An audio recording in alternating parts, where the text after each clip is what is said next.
আর হায়াতে কোনোদিন আমার চুল দাড়ি সাদা হয় নাই, কিন্তু শুধু কেবল মালাকুল মউত আজরাইল যখন জান কবজ করে ওই মুহূর্তে যে মৃত্যুর যন্ত্রণাটা হয়েছে, ওইটুকু যন্ত্রণায় ওই কয়েক মিনিটেই আমার 450 বছরের কালো চুল সাদা হয়ে গেছে।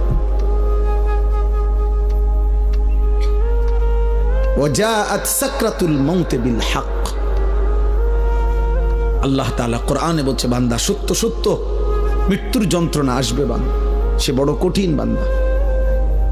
ঈমানদার হইলে তো সহ্য করার ক্ষমতা থাকবে, কিন্তু নাফরমান হইলে 900 বছরের সুখ এই 1 সেকেন্ডের মৃত্যু যন্ত্রণা ভুলিয়ে দেবে।